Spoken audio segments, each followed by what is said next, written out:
Hello and welcome to Ham Nation, episode 582 for September 25th, 2024.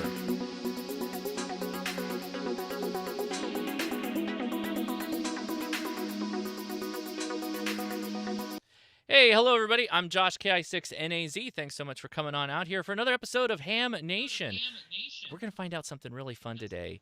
A set. What is a set? Well, let's go talk to our hosts and we'll get right into our fun topics. Hello, everybody. How you doing? Yo. We're okay. Okay. Hey, good. I have something first. Okay. Uh-oh. Happy birthday, Don. Happy Oh, birthday. Must be my birthday because I have a badge. Ooh. I don't have a whistle or a horn. All I have is a train whistle, so that has to I do. wear this, but it blends right in. Well, thank you much. I like hundreds of people have wished me happy birthday on Facebook and social media, and thank you very much. I don't know if I'll ever get a chance to reach out and thank everyone in by actually typing something in, but I appreciate you all and thank you very much. Yep. 64 years around the horn. You know what happened on this date 18 years ago? Kind of cool being a New Orleans Saints fan. 18 years ago, September 25th, it was a Monday night. It was Monday Night Football. The Saints were playing the Falcons. Mhm. It was the reopening after Katrina of the Superdome. Wow. And we stomped the mess out of the Dirty Birds. There was no way the Falcons were going to win that game. And this Sunday, we're playing the Falcons again. So I'm hoping for a repeat. There you go. Got my fingers crossed. We've got Dr. T with solar update, pretty good size one, and we'll also amateur radio Newsline. That's all coming up. So thank you for the birthday wishes. Well, happy birthday. We'll go back up to the top there. Gordo, how you doing today? All is well here on the West Coast, as you well know. And Don, happy birthday. You can see out the window, which normally isn't open on Gordo's side. Look how nice it is out here in California. It's a beautiful day. Beautiful day. Very nice. Amanda, how you doing? Well, it's also a beautiful day here in Colorado. We had one little cold spell where we had to turn on the heater, but we're going to have 90 degrees again tomorrow. So even though it did say, the calendar does say fall, it is not fall. And enjoying the fruits out of our garden, of course, still. That's about all I have. Stay tuned. I'm going to be teaching everyone about set, what it is, how to do it. Weird? What is it? Yeah, not we'll getting find weird. out. Speaking of weather, let's keep our thoughts and prayers, all the folks over in Florida that are going to be dealing with a monster Hurricane Helene about this time tomorrow. This is about when it's going to be coming in. Thankfully, not a factor for us. It's actually, we're on the west side of the storm, which is west is best when it comes to those things, because, they spin counterclockwise. And so we're actually going to have lower humidity and a breeze for the weekend. So it's going to be nice for us. But for you folks over there in Florida and then later on in Georgia, and as it continues on up, our thoughts and prayers are with you. So hang on. Absolutely. And I'll be paying attention to chat. And when I'm not paying attention to chat, because I plan on talking a lot tonight, Josh is here for us. So he'll be scooting the questions on along. So tune in, everybody, and enjoy the show. Over to you, Gordo. Well, thanks, Amanda. And we look forward to seeing you folks at a Ham Fest. So no matter where the Ham Fest is, if it's in your area, get on down there and join in. We're getting ready for Pacificon up in San Ramon near the Bay Area, October 18, 19, and 20. So we'll have a great time up there. But as the weather is changing and you folks on the East Coast, especially Southeast, are going to get hammered, there's an aftermath that you need to pay attention to your stuff. That is your ham radio gear. So Josh, if you'll jump right into the first one, and welcome to NMOs. The NMO antenna is a very popular one because it's quickly removed, quickly screwed back on, and usually the NMO is a good performer. Usually. Now, the NMO mount, whether it's a little L bracket on your vehicle or a magnetic mount, has a center tip with probably Teflon right below it. That is the hot part of the antenna that's going to carry the energy from the antenna whip down through it and to the coax and to your rig. And that's a very important thing to take a look at because you want to make sure that it's nice and clean. And you might want to take some very fine grain sandpaper, not a nail file. That's a little too coarse, but make sure that that tip is nice and clean. So you've cleaned up the tip, but here's the other thing. The other end of the NMO, which is on the antenna portion, or the loading coil, that's a contact that simply rests on the NMO, what appears to be gold-plated tip. Many times, if you've put the antenna on and off, that becomes slightly deformed, and it doesn't quite make a good solid contact. So if your NMO mount is where you can get at it, unscrew the coil that has this at the bottom side of it and take a look and make sure that if you can get your little fingernail that it's pushed up a little bit so it makes a good solid contact, especially after all the rain that we get that you'll have on the East Coast, and make sure that it's nice and shiny and clean. So this is very important. Also, you want to make sure that there's no moisture that creeps into this antenna mount itself. Now, what I did on one that was just so screwed up that it just wasn't making a good contact, I really buffed the heck out of it and put a little dimple in it. And now you can see, and you can almost feel it when you screw it onto the mount, that the NMO, the silver tip right there, is making good contact with the mount. So check your NMOs out. Comet and Diamond and Tram all have high gain, not real high, 3, 6, and 9 dB gain, vertical collinear antennas. And the way they ship is they break them down to either 2 or 3 parts, and you've got to make the connection yourself. Well, what you'll find sometimes is, how are you going to get that connection to the other element if you can't get at this one to really work it over? So it takes a pair of diagonal pliers and very gently, don't pull it too hard, but very gently pull it out so you can get at it. Oh, wait a minute. I'm missing something. Well, many times folks will lose the 2 little teeny screws. Sometimes they lose them even before they get screwed in, and you just sort of push the antenna down into the pieces together and think, that's a pretty good contact. No, you got to have those 2 little teeny screws in place. So if they aren't there, get some that will fit and screw in there nice and tight, because that's what you're going to clamp on the other side of that antenna. Now you've got it all in there nice and neat. The big deal now is you've got to push that back into the upper section so that it is not squishing the upper section, but making a good solid mechanical contact so it won't come out. So make sure that you've got a good connection between those elements, because there are many times 5/8 wave or half wave in a collinear array. You got it up in the air? Well, that's great. And if it's up in the air for those of you on the East Coast, after all the hurricane wind you're going to have, that's good. But sometimes, unless you've really got it sealed up at that area that looks black on that wide antenna mast, moisture will blow in there and pool down at the base. And you have to literally pour the water out. And you've got to do it quick, because any water, rainwater, that accumulates at the base of these antennas, it gets in, not through the fiberglass, but where that joint is. Even though they have a little gasket, it still gets in there. You do not want to let your antenna sit with water in the base, because it'll finally eat out the waypoint. Oh, you got the Kenwood 2000 and some of the other Kenwood products that have the rubberized knob. Everything is great until after field day.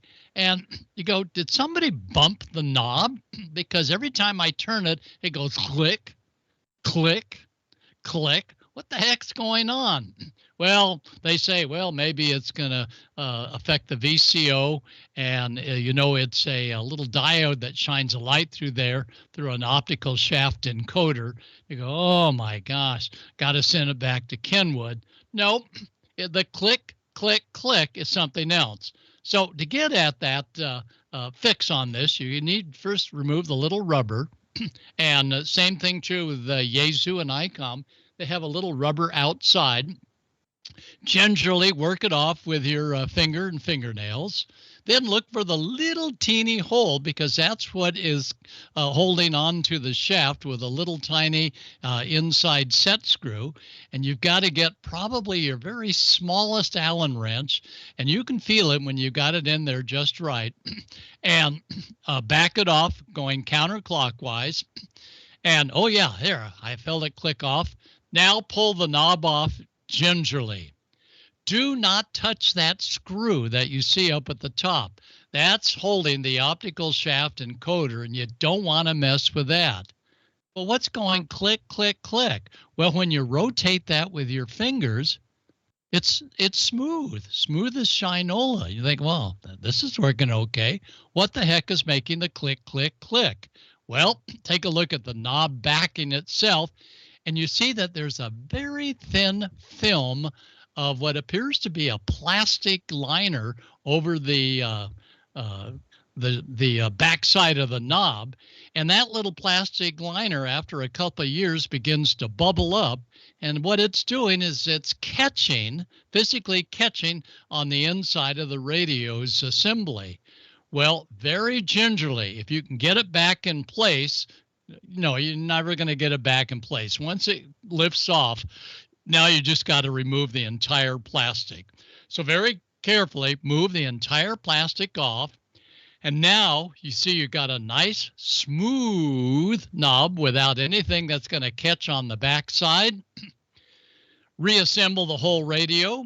Tell your friend that it was a 17-hour fix, and it'll be 800. No, tell your friend that it's magic that you fixed it, and he'll owe you or she'll owe you for all that hard work. Put the little rubber gasket turning deal back on, and you're set. And you'll find that I've had that happen on a Yaesu radio as well as a Kenwood radio.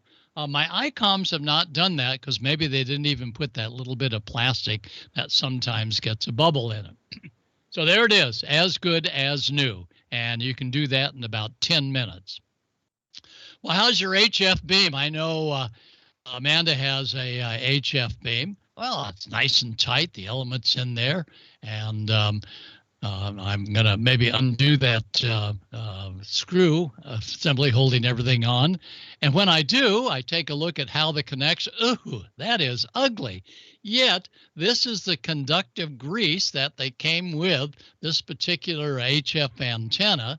And what occurs is after about 10 years, that grease gets ungooey and begins to no longer provide a good solid dielectric contact between the outside element and the inside. And I should say good electrical contact, not dielectric, good electrical contact. So get out that fine sandpaper and sandpaper where that hose clamp goes. Now it's nice and shiny. Screw the hose clamp and the whole mount together, and you're ready to roll. And you can take an ohm meter, and you should see less than just a micro ohm, well, maybe a milliohm, between the left side and the right side of that clamp. So it's important that if you're having antenna problems and you've got a lot of elements and they look corroded like this one here, you actually open it up and see what the heck's happening on the inside. Solar panels. Well, you got problems with your solar panel when it's been doing just great and you're watching the voltage. The voltage to that battery goes up to about 13.8 on a real nice day when it's not real hot. Remember, solar panels don't conduct as well when they're real warm. Now it's going up to 15 and 15.5, and you go, wow, this thing's only putting out the stuff. Yet at the battery, you measure it, it's only like 12.6. What the heck is going on? Well, what's occurring is a bird has left his calling card, you might say, on the solar panel. And on the inexpensive solar panels, the solar panels wired in series, you now have a high resistance area blocking the sunlight photons from getting onto that panel, put out the charging current. And if you have a bad fuse in line, the fuse will say, well, the battery's a long way away, so you're going to get a false reading of a real high voltage, yet on the other side, a normal voltage of your battery. So time that on your solar panel and clean everything up, including that bird dew, and you'll find that things will probably charge up quite nicely. Encourage all of you to consider a battery pack, and Amanda will be talking about the simulated emergency test, and Ham's getting ready. A battery pack that will hold AA cells. This way, when you go to the hardware store or the whatever store and you buy the 1.5 volt batteries, you'll get a little hotter transmit in that the batteries are 1.5 volts each, whereas nickel cadmium batteries on the realer older sets are like 1.25. So I always encourage our emergency communicators to, and I'm going to that meeting tonight, in fact, to have several of these battery cases so you can load them up, and you know it's fresh battery. Usually if it comes from a store where there's a lot of people buying batteries, they restock them regularly, and get some really good batteries and make sure that those contacts are nice and clean, and you'll be rolling with a radio handheld that's going to last for at least a day and a half out there in the field. Finally, Heavens Above is that location that you want to go on your computer to look at the International Space Station. And regularly, we hear the ISS repeater, and the repeater output is 437.800. The input is 145.990 with a 67 hertz CT-CSS. And Heavens Above first brings up things saying you need to log in. You do need to log in because you got to put your location. So, and this is free of charge on Heavens Above. The location then shows up and then shows the space station. And you say, well, that's pretty good. I get like one pass every other day that I can see. Well, your radio doesn't need to see. The radio waves don't need to see the space station. So click on the column that says all passes, day and night. Wow, I got like 4 today and I got 5 tomorrow.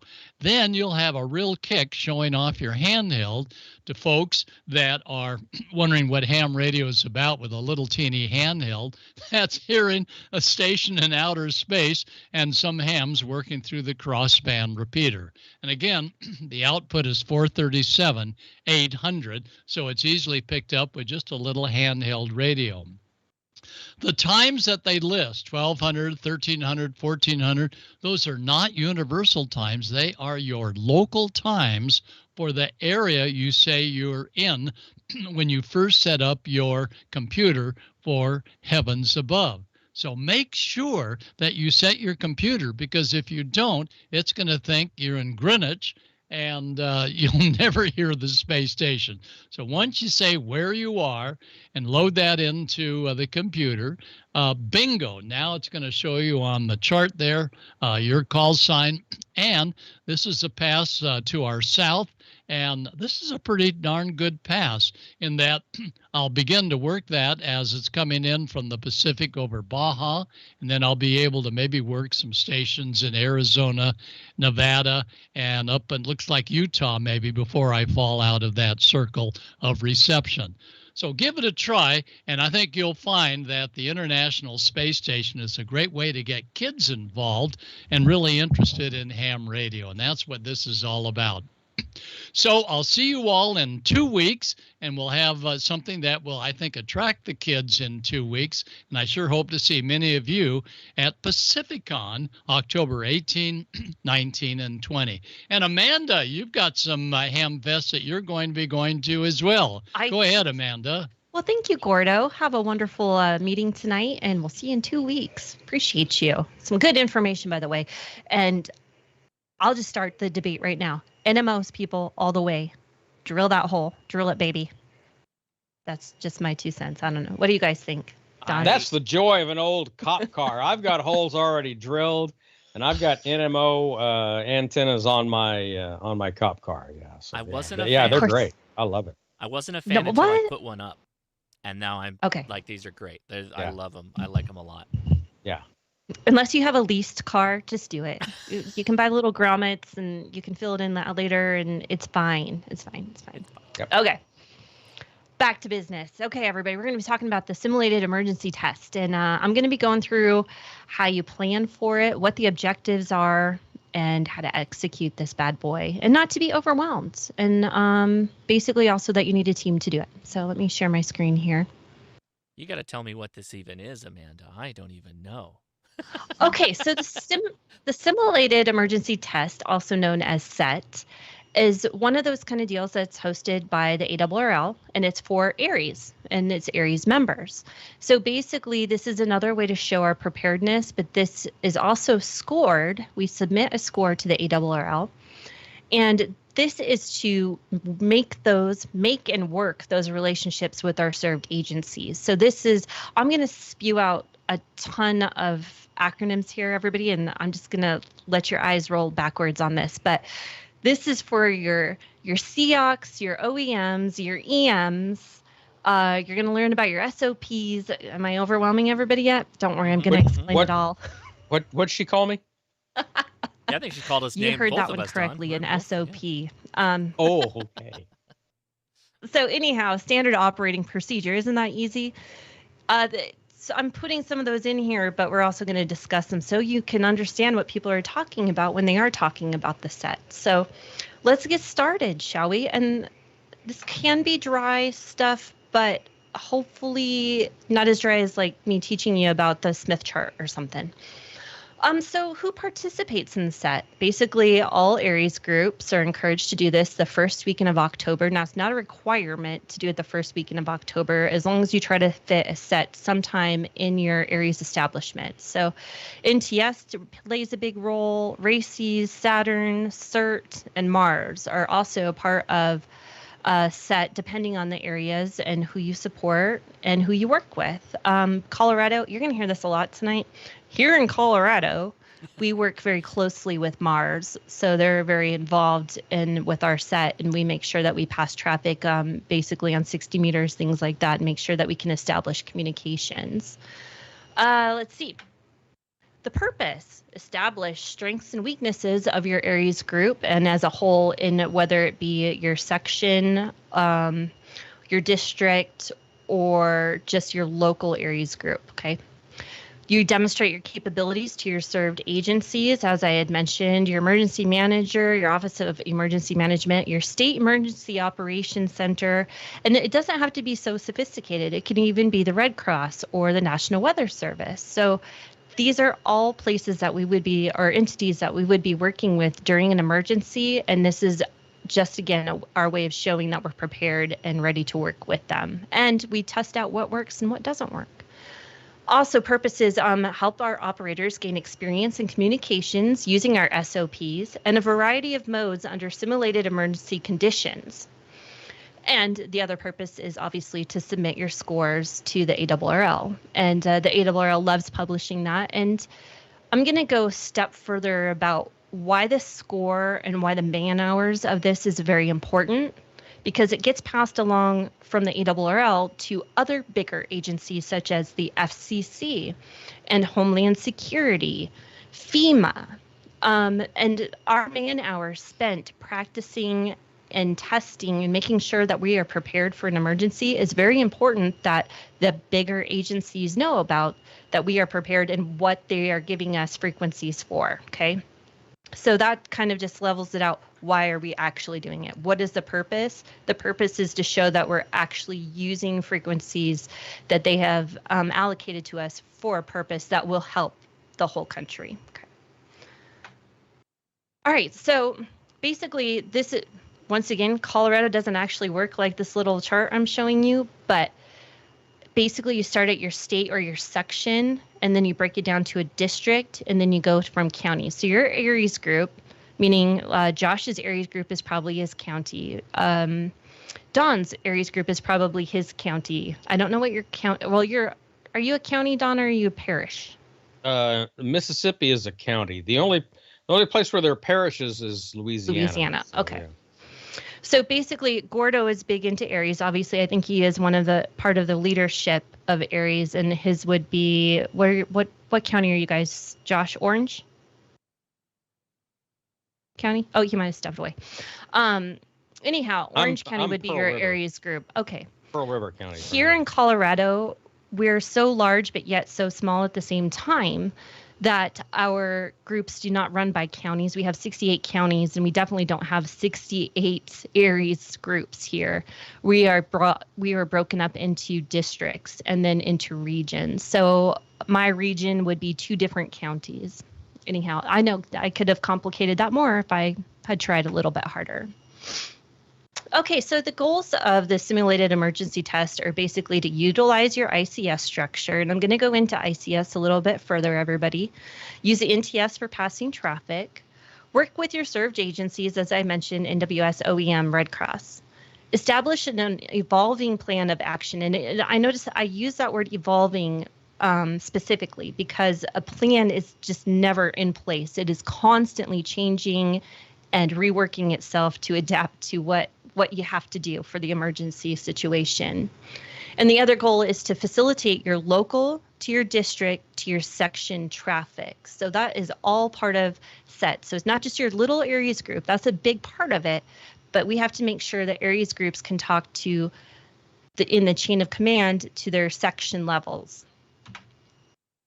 So we want to have a plan. So we start with a scenario, objectives, your timetable for your exercise, the ICS structure, your operators, and the served agencies. That's all part of the game plan here. And getting started, you want your scenarios. So as you can see, I put in there pro tip, try not to plan an exercise on an actual possibility of an event could occur. So California right now, when they're planning their sets, are probably not planning them around wildfire events because it's actually possible, but that those could happen while they're doing the exercise on the radio. And it's very problematic for media and such to pick up that traffic and start repeating it on the news as though it's real when it's actually exercise traffic. So that's the only reason why I definitely would want them to consider trying just an earthquake or something in Southern California instead of a wildfire scenario. Same goes for Colorado as well. We typically, in my scenario, moving to that, is a blizzard. So just we're going to work through this exercise kind of, and it was the only way I could really explain it was to actually have the event and work through it. So Winter Storm Wilma, because you know it's always a Wilma, brings whiteouts, road closures, power failures, and phone outages from the Utah border across I-70 throughout Colorado to the Kansas border. SEOC, which is our State Emergency Operations Center, has activated to support 50 Colorado counties.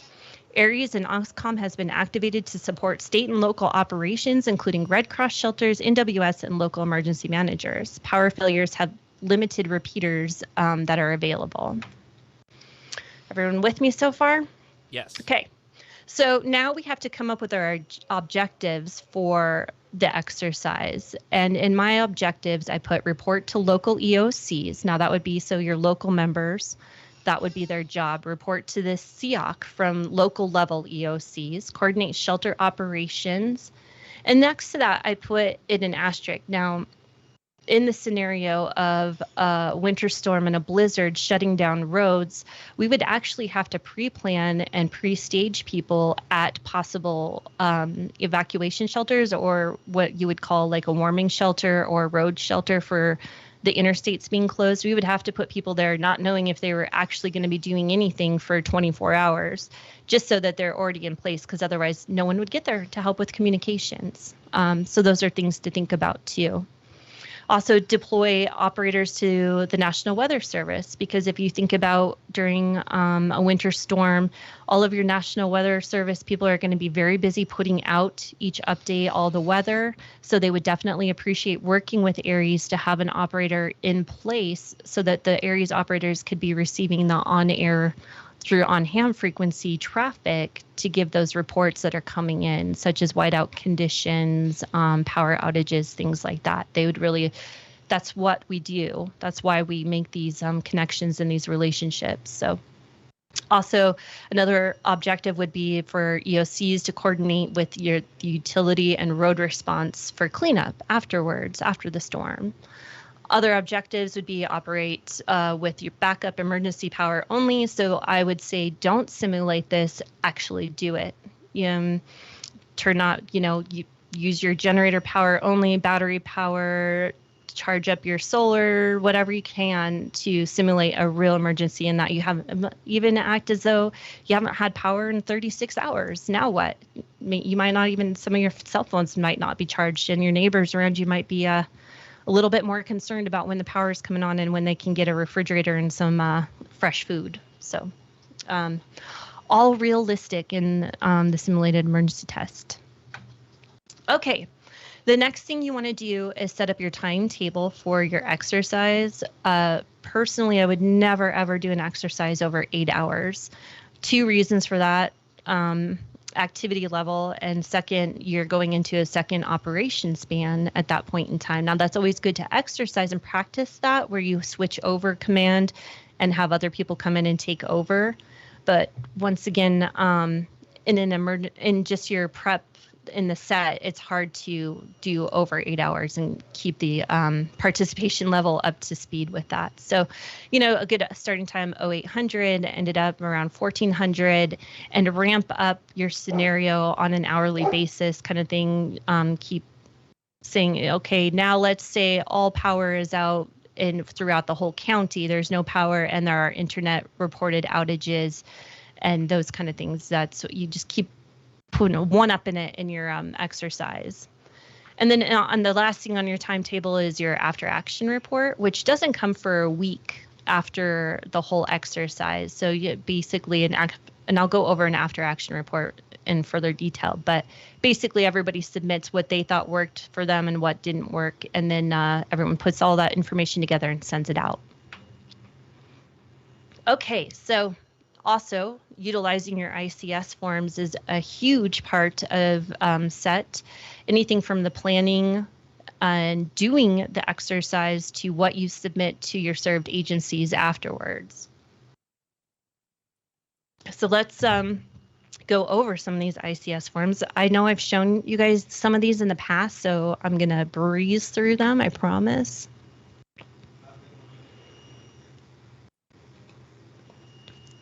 And some of you are probably familiar with at least a 205, which is your communications plan.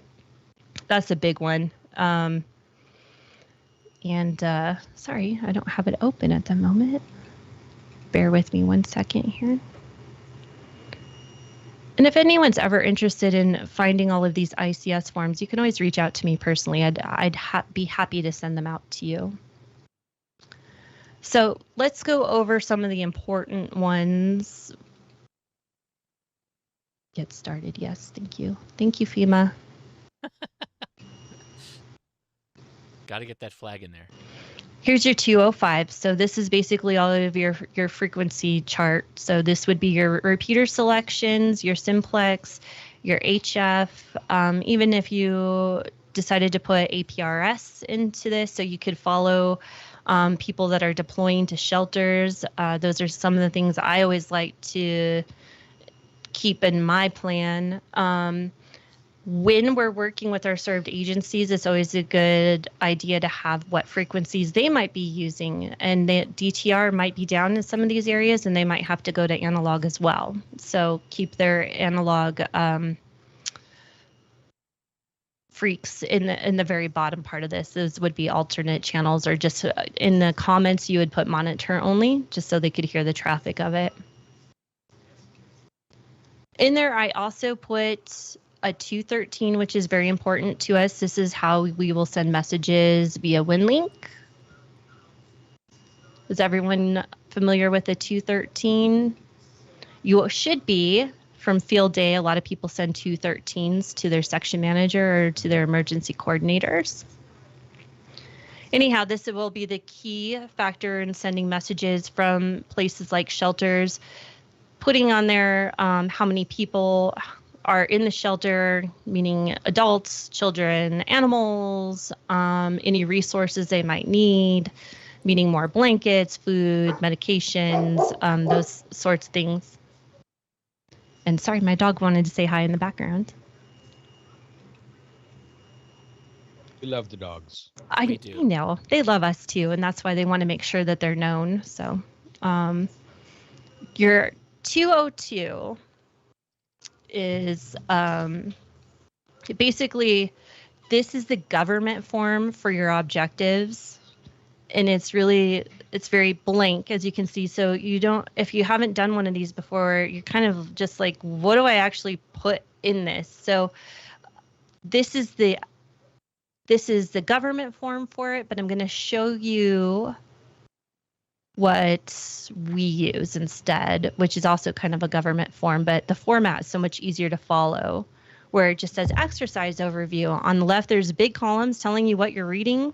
Mission, core capabilities, objectives, very simple to follow. Anyone can pick this packet up and understand what is going on. So I really like this format. I like this layout, and I encourage everybody to kind of try to incorporate it because it's really pretty good.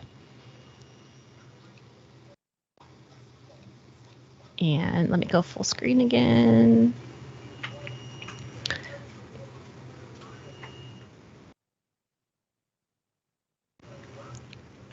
Sorry, I lost my place, everybody. Okay, so those are the ICS forms. Now, I'm going to discuss one other form, and it's the ICS 217. Now, 217 is kind of like a 205, except for 217 has a list of all frequencies and all repeaters that are in your area that are available for use at any time. And when you put together a 205, you pick from that list and put them on the 205. So 205 is for the current event. The 217 is the whole list that is always available. Okay, that's the only thing I can explain about that. Our served agencies, which I've already gone over in detail. Okay, so once the exercise starts, who sends what traffic? What's going to happen? Who's going to do what?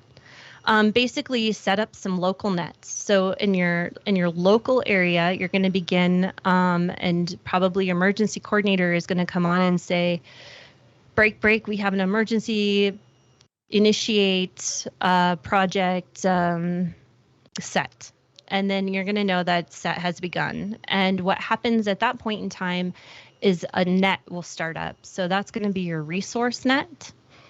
And during a resource net, there will be obviously a net control, and everybody checks in to let the net control know that they are available for deployment or any assignment needed. And at that point in time, the emergency coordinator will get that list of people that are available and start to figuring out who needs to deploy where and what information they need. That's when they will notify their region or their district. A couple of states are different. Colorado is region, other places are districts. So they'll notify their district emergency coordinator that there is an event going on and that they need resources and need to make contact with their section, or in Colorado, the state. Therefore, the section will ramp up and they will start their independent net, and that will be for the districts and for the areas groups to call into. I know this starts to get kind of confusing, but let's stick to local for now, okay? Scenario is that somebody will need to be deployed to the Office of Emergency Management and that there are shelters. So then you're simulating that you're going to shelters, and hopefully you're actually going to your Office of Emergency Management at this point in time. And hopefully everybody has a radio room in their at their OEMs. I can only hope. We do, but not everybody does. Not everyone has that close of a relationship to their emergency managers, but we're working on it. Aries is getting better and better at that. So anyhow, at this point in time, there's going to be an operations net. So we take the resource net and we put it to the side, and that's just where people check in to let them know that they're available. Operations net is just what it says. It's just for operations. So this is where all of your shelter traffic will go, and where any requests will go. And at the same time, most during this set will start sending these same messages via WinLink.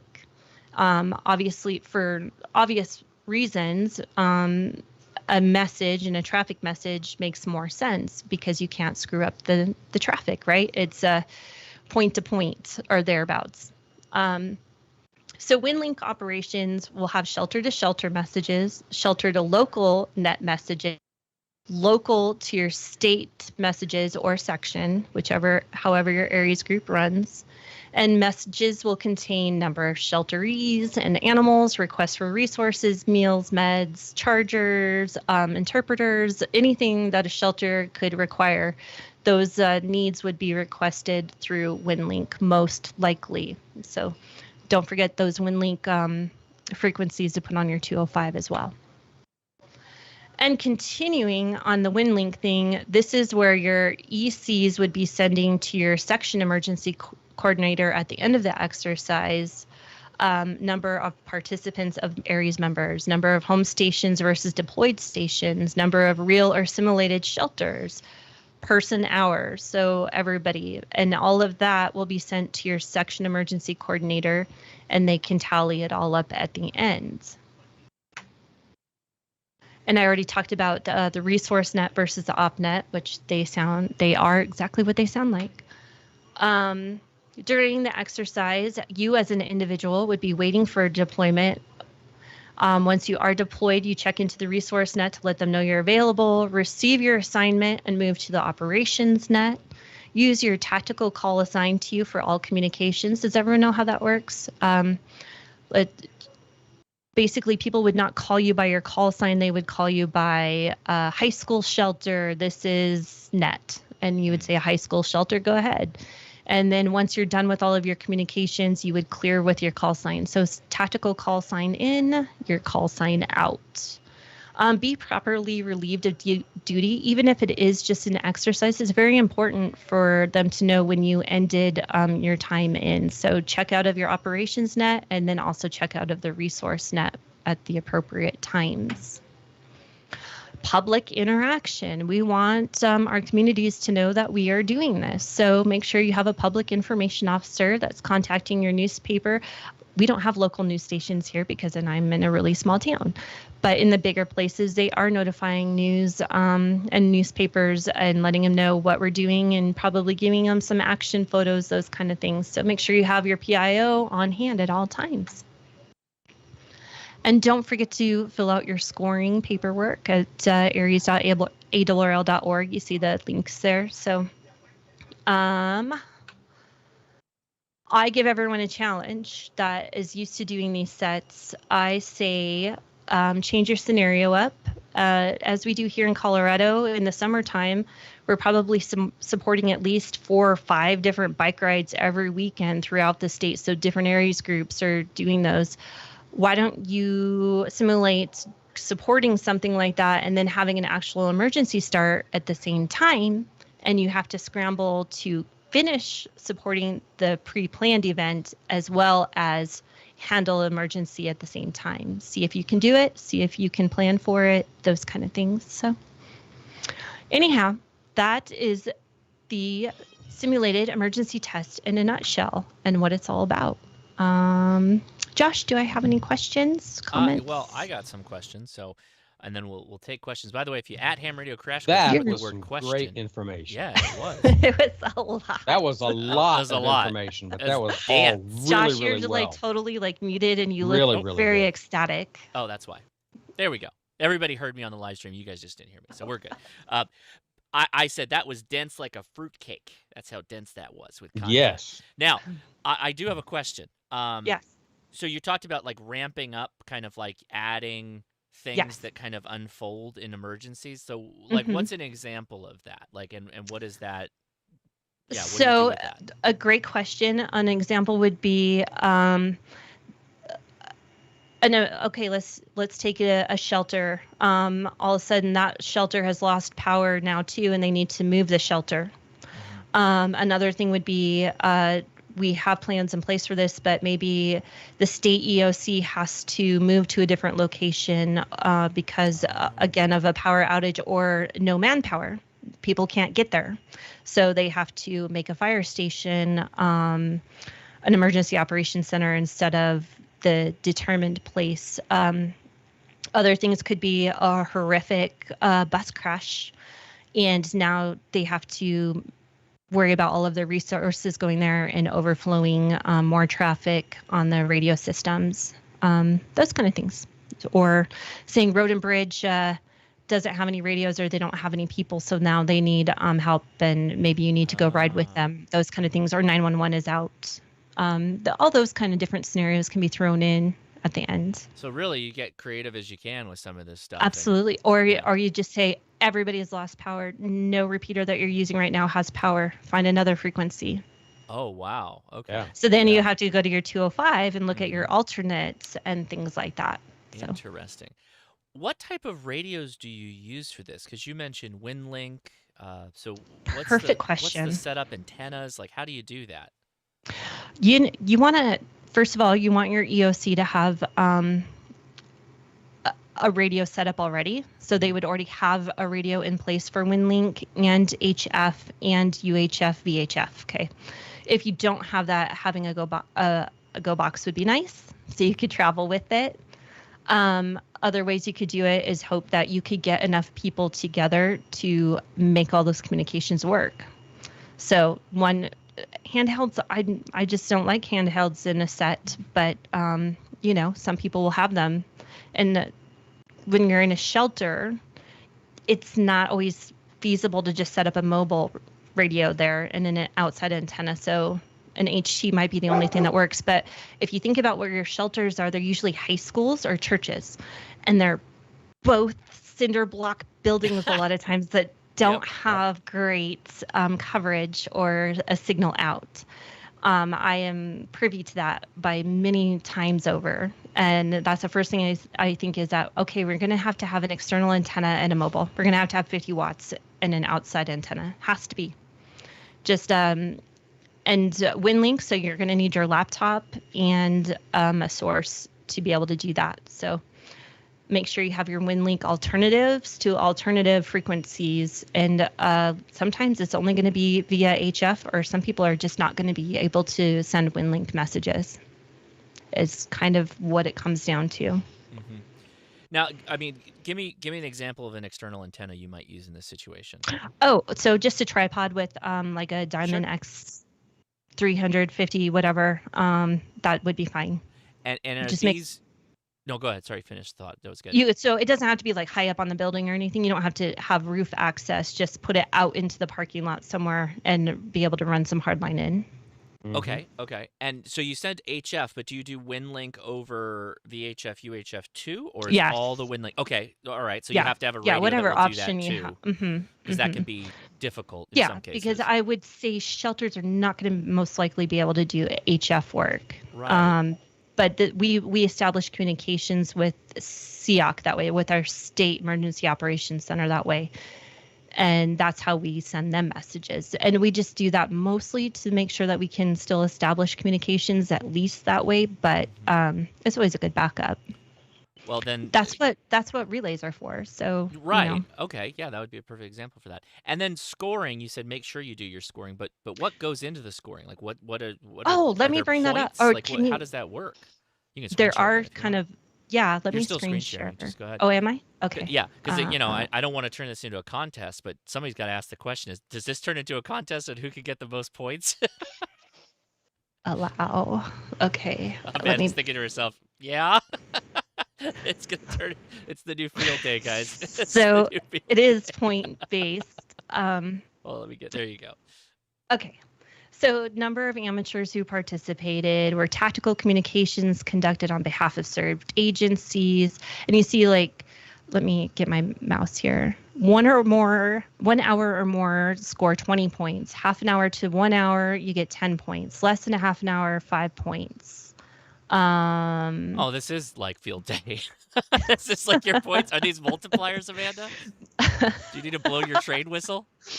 So yeah, I guess, you know what would be cool is each OEM would be another multiplier. So that's basically, there's an Office of Emergency Management in every county. Okay, guys and gals. So if each one that you got activated would basically be a multiplier, that would be pretty cool. I'm roving for a set. I'm going to make a roving station for set. There you go. Well, and it says was liaison maintained during set with NWS office for Skywarn, local or state EOC, Mars, or NGOs. Does everyone know what an NGO is? A non-government. Yes, or officer or official. Yeah, whichever. Okay. But yeah, so some of our Aries groups here in Colorado are considered NGOs and actually have a budget through their Office of Emergency Management. But not every Aries group in Colorado does. So if there are points to score, it's a contest. Okay, BCD, you called it. That's fantastic. See, and was a press release submitted. So it's important. And I'm telling you right now, planning is really overwhelming, and you cannot do it alone. You need a whole team of people coming up with all of these and adding the scenarios and making sure everything is in place. But at the same time, it's recommended don't tell all of your members when you're going to do this. I just find that impossible to get any kind of participation if you don't tell them when you're going to do it. Right. It's just, it wouldn't be as full blown as you would like it to be if that's the case. It's always fascinating to me. By the way, this is a fantastic talk. I always love it when you do these because I learn so much. Yep. This is I know. You know what? I don't really like to do this anymore, but I'm really, really good at it. You're good at it. Yeah, you're really good at it. You're really good at it. But so this is like real emergency communication. Like this is what is used when amateurs get called to action, which still happens. It absolutely happens. And I'm seeing the trend of like a lot of more of the high-speed, low-drag, prepper communication, stuff like that we see in a lot of videos, which has its place, but this is different than that. This is like you got to have a real process to it, real discipline in following the forms and how you use them, the equipment that you have, the knowledge around using the equipment. They all go together in a really striking way, I think. So I appreciate you taking the time to explain. It's great. I'm going to say one more thing, though. All of these plans in place and all of the times that we have exercised this and implemented it, and my real true Aries people are not going to agree with this, but it always ends up being some dude in a basement that copies all the traffic in a real emergency. And like, he has nothing to do with Aries and doesn't care about Aries, but he's hearing the call for help during a hurricane and is passing the traffic to who it needs to be given to save somebody's life. So yes, I still find it very important that we all have this and that we have the skill set under our belt, but sometimes it's just the ham that was on the radio, talking to his HF group every morning that heard the traffic for help. So yeah, good point. Thank you, Amanda. That was fascinating. I appreciate that. Absolutely. I think we have news now. Icom. We have Icom. Here we go. Keep your competitive contesting edge with Icom.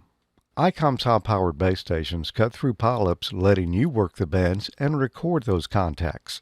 Contest from the comfort of your home or remotely with the RSBA One app. Heard it, worked it, logged it. Icom heard the call and answered. The ICPW2 is here. Take your contesting experience to the next level with Icom's industry-first linear amplifier, which includes DPD, digital pre-distortion, and a built-in 2x6 automatic antenna selector for SO2R single-operator 2-radio operation. With the IC7610, faint signals are no longer challenging for DXers and contesters. This high-performance SDR radio changed the world's definition of an SDR transceiver. This high-powered base station features an RF direct sampling system, 110 dB RMDR that can pick out the faintest of signals, even in the presence of stronger adjacent signals, an independent dual receiver, dual digicell, and more. This is the SDR every ham wants. For more information about Icom's amateur radios and to locate a dealer, visit icomamerica.com/amateur today. For the love of ham radio. And a big thank you to Icom for sponsoring Ham Nation and all the support they give to the amateur radio community. Every time we go live, we pick 3 winners. They win a swag pack, and their name goes into a monthly drawing for a radio, and we're picking a winner today. This winner's going to get an ICT 10, but first, the swag pack winners. Excuse me. William W. K3WJW, Carlos C. KQ4VB, and Jeremy H. KE2ECG.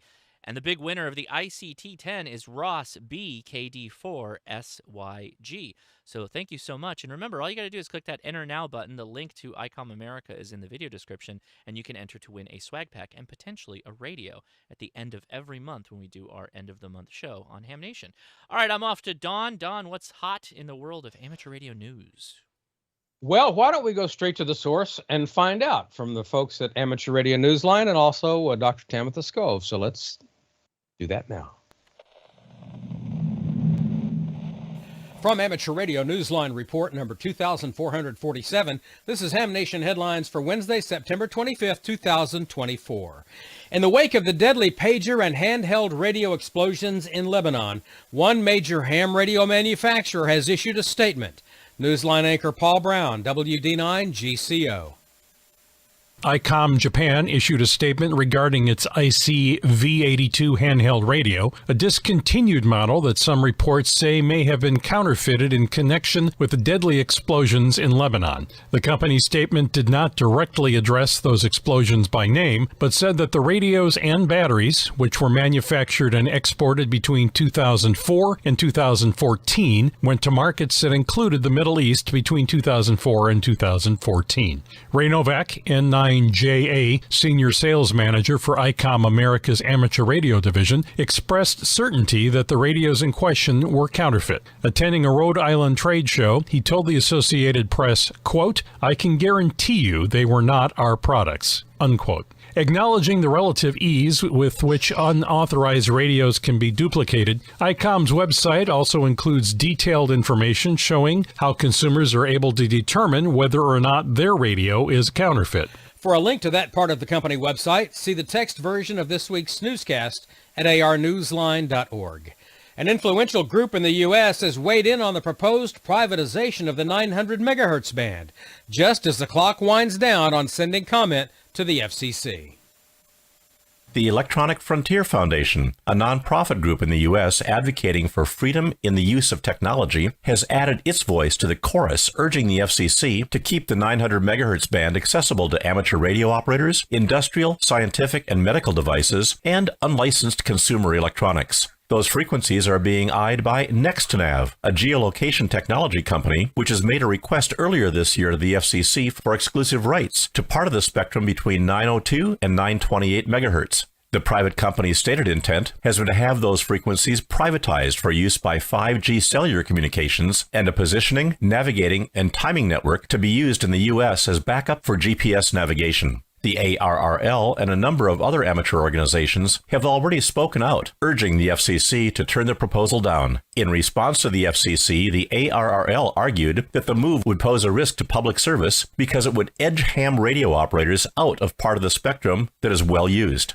This is Kent Peterson, KC0DGY. If you know of a club in the Great Lakes region or the Ohio Valley region of the U.S.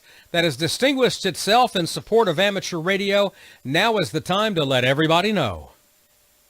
The next Cincinnati Ham Fest is still almost a year away, but organizers are wasting no time in finding a deserving group of amateurs to receive the award for Great Lakes Region Club of the Year. To be eligible, a club must be located within the Great Lakes region of Kentucky, Ohio, or Michigan. Most importantly, clubs that are nominated must demonstrate a passion for amateur radio and be active in its advancement. Cincinnati Ham Fest also presents an award for Club of the Year among the nominees located within the Ohio Valley region of Indiana, Kentucky, or Ohio. Nomination forms for both awards are available at the Hamfest website, cincinnatihamfest.org.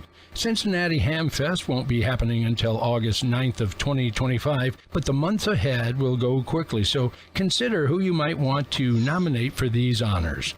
This is Dave Parks, WB8ODF.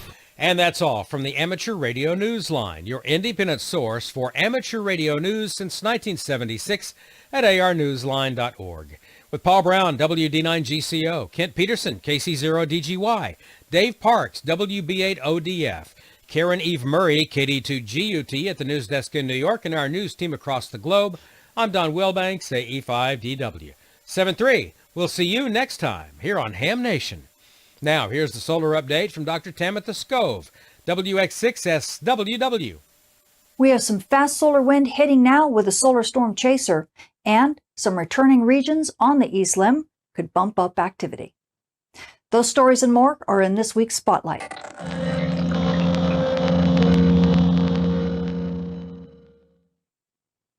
Space weather this week stays a bit on the mild side. As we take a look at our Earth-facing disk, we do have a lot of active regions in Earth view, but they're kind of in a holding pattern. They really haven't been firing off any big flares. In actuality, the biggest activity we've gotten is from fast wind from this coronal hole that's rotating in through the Earth strike zone. The fast wind it's sending has actually managed to bring us aurora clear down to mid-latitudes, likely because we're really close to the equinox, so the impacts end up being quite larger. But the nice thing is that we do actually have one active region. This is region 3834 and 3835, kind of this cluster of stuff here. This one back on the 22nd fired, wham, right there. A beautiful solar storm launch right there. You can see it looks very much like it's going to be going to the east of Earth. But when we take a look at it in coronagraphs, you can see this partial halo. Let me try to pull it up just a little bit more. Whereas it actually looks, you can see it kind of going all the way around the sun like this. It was an asymmetric halo, but that does mean that part of it is Earth directed. And so this solar storm is going to be chasing that fast solar wind and be hitting us really any time now. But since then, it kind of destabilized this filament and destabilized that filament, but we still haven't seen them launch. They're still holding on as well. So what we've really been paying attention to is region 3836. This is the region that's just beginning to rotate into view. We even have a couple regions after that that we're watching as well. But when we take a closer look at the activity that's going on with this region, we can pull up here in magnetic field imaging. You can actually see as this thing gets closer into focus, as it rotates further into view, you can see all of this red region in here, and then you see this blue and white region. And take a look at these little fingers of red that are poking up into the blue and white. That's showing that this region really could be a big flare player. So we've been watching it very closely because it sure looks like activity could be picking up from these regions here in the next few days. Now, switching back to that solar storm that's Earth-directed, we switch to our solar storm prediction model, Enlil. Now, this is NOAA's version of the model. The top panel's density, the bottom panel's velocity. You're looking down at the sun from the North Pole with Earth being off to the right. And when we set this solar storm model in motion, you can actually see that solar storm launching mainly to the east of Earth. You can see it's quite long here, but it does have a finger that extends upward along the Earth-Sun line. So it looks like we're going to just get grazed by this solar storm. NOAA had predicted that this storm would impact us early on the 25th. That has not happened, likely because of this fast wind stream right here. You can actually see the density plug here that kind of acts as like a brick wall. You can see a little bit of that fast wind stream here. That is likely slowing down this solar storm, so we kind of have to wait for that fast solar wind to wane just a little bit before this solar storm hits us. So we're expecting it later on today. Now, as we take a look at the NOAA version of the model, again, we're looking down at the sun from the North Pole with Earth being off to the right. You're going to see this solar storm launch, but if you look very closely, I'm actually showing the shock wave in front of that solar storm. Yes, NASA actually models the shock as well as the bulk of the solar storm. And as we pull it out, you can see we actually get a bigger hit from the shock itself. This is the part that we've been kind of waiting for to come. It is on the late side, but it still looks like the shock is coming. The bulk of the structure will hit us late on the 25th, but more likely into the 26th because it's being delayed again by this fast solar wind stream that we have just ahead of it. So aurora photographers, if you're at mid-latitudes, you might even be enjoying a bit of fun from the fast solar wind, but we could get a plus up in activity once that solar storm hits. We could even see G2 levels before things begin to calm down. So expect to keep your batteries charged, but stay on your toes because this storm could hit at any minute. Now, switching to our solar flare and dayside radio blackout outlook over the coming week. Well, we're sitting well into the triple digits. We're sitting at about the 170s right now, and that's about where we'll stay. We've got some moderate noise on the bands right now. This is because we do have a couple big flare players in Earthview, and more are coming. NOAA's giving us about a 55% chance of an M-class flare at R1 to R2 level radio blackout, and about a 20% chance of X-class flares at an R3 level radio blackout, and that will easily last over the next couple days until those new regions rotate into Earthview, and I've kind of bumped up the levels just a little bit, not too much, but that does mean that we are watching that radio noise rise just a little bit as well as that solar flux, so radio propagation should remain pretty good on the dayside bands, but we could have more radio blackouts in store. And now as we switch to our radiation storm and polar aviation outlook over the coming week, everything is basically in the green this week. We're sitting at the D1 normal range for you aviators at flight level 360, and that is the S0 quiet range for everybody else. NOAA's only giving us about a 5% chance of an S1 to S2 level radiation storm. That might rise as we move through the 5-day because we have a few more regions that are going to be rotating to the west limb that we have to watch out for. But overall, everything is reasonably quiet. So you frequent flyers, and this does include aircrew and high-risk passengers, for the most part, we're all in the green, and we're likely going to stay that way.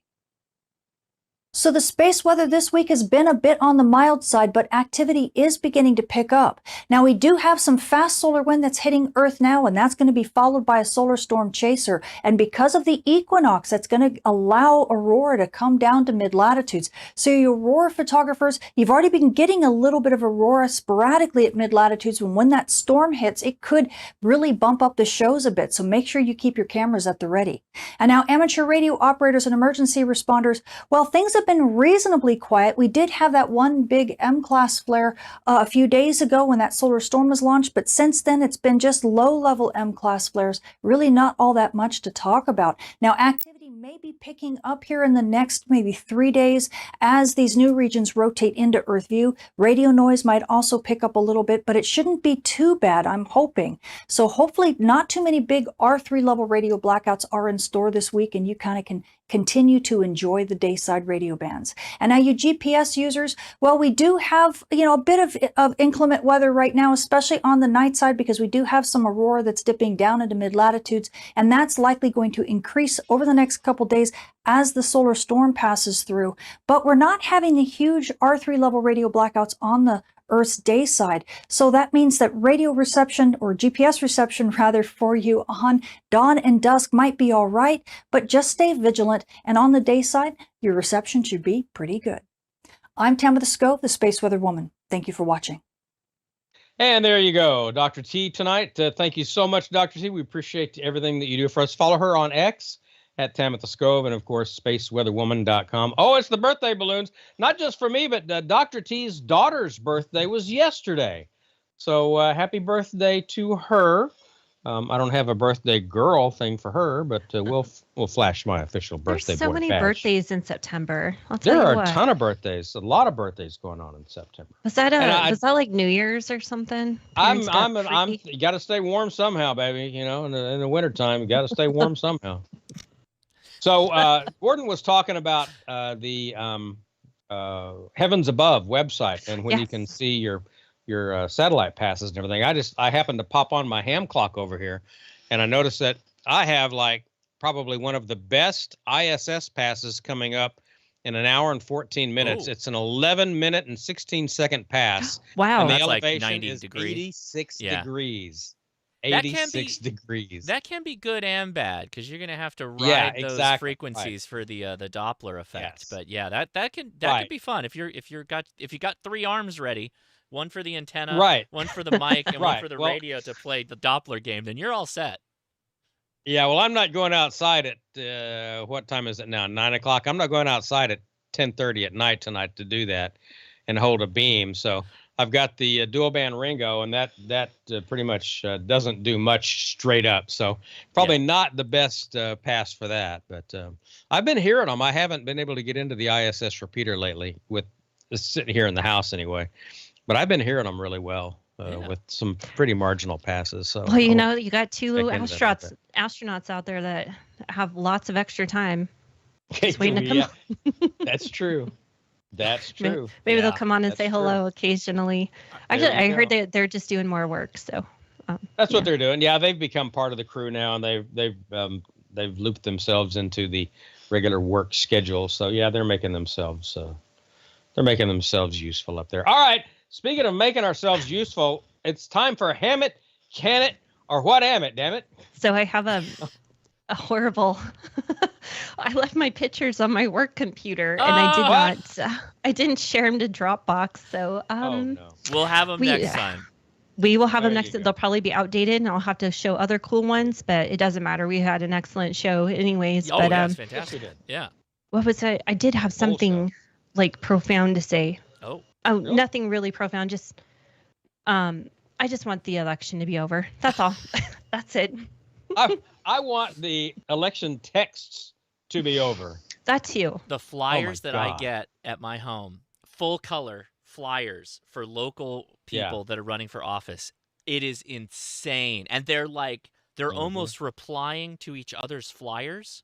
Like it's a Yeah. it's, Yeah, it's they a are. conversation they're having amongst themselves that I'm not reading. Like I'm not looking That your at this. mailbox is interpreting. And you it's just- like, get me yeah. out of this nonsense. And then ham radio. Everybody's talking. Exactly. It's like, I don't want to I hear know. this on my ham radio. I know you can't get away from it. Oh, I don't want to turn on HF right now. I just No. Stay out of 80, kids. It's Stay just out of 80 meters. yeah.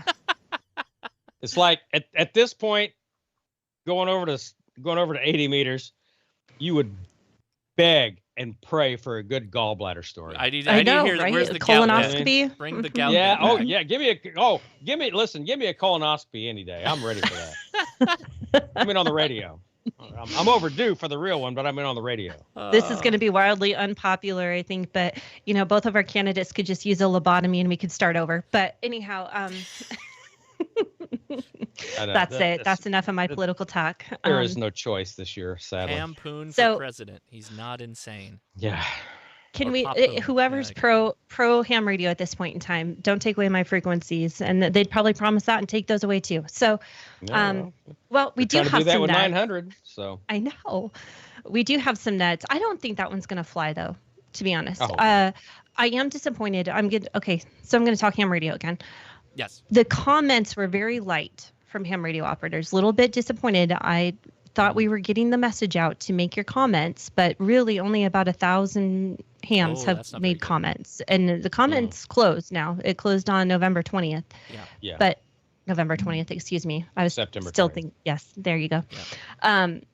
But anyhow, if you wanted to make a change, anyhow, the IoTs made the comments for us, so I don't think we have to worry about it, but we'll see.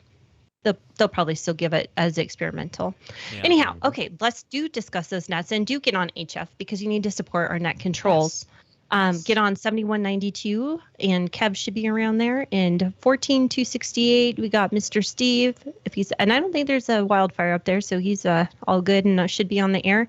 And don't forget 14 Charlie for D-Star. We love our D-Star guys. Thank you so much. And thank you to Icom for sponsoring this wonderful show. And also thank you to Josh for putting up with us and dealing with us every other week. We appreciate it. Thank you. No, this is great. We love doing this. Don't forget to check out his awesome shows, all of them, and he does specials when special occasions arise. You should check out the one with Ray and Icom and about Icom radios and exploding pagers. It just sets the temperature for you and lets you know what's going on and who's not responsible for it. Let's put it that way. We appreciate that very much. Right. I generally always learn something watching your stuff, Josh. I think I do too. Oh, thank you. That's the kindest thing. Man, that's I frequently hear Jeff all of a sudden. I'm like, I know that voice, and Jeff is playing an HRCC video, trying to figure something out, and he might have to. He might. Josh, I'm going to tell you, he does fast forward till he gets to the information he's looking for, but he's there all the time. So everybody does. I try to keep it tight, but I mean, otherwise I'd just be a robot, right? It'd be like, just step 1, this, step 2, this, step 3. Thank you for watching. Bye. You have to have character and personality in it. Otherwise, what's the point? So, right. Your stuff lately with Randy from Not a Rubicon has been gold. He's a good interviewer. The interview he is a good interviewer. He's very good at interviewing people. When he plays it straight, I mean, he's got his shtick, but when he plays it straight, he's and I enjoy him too. I really do. Yeah. Good guy. Well, so tell him hello for me. I will text him. Yeah, tell him he's got a fan. Indeed, yeah. I will. Thank you, guys. Well, thank you, all the hosts, obviously. Gordo had to run. He's at his Aries meeting because he's a busy ham. Busy guy. But yeah, thank you so much for watching, and we'll see you again in 2 weeks. But I'll probably see you Saturday. So 73, everybody. There you go. 2 weeks. See ya. Yeah. Good night, everybody, and thank you for the birthday wishes. Love you. Happy birthday. Thank you.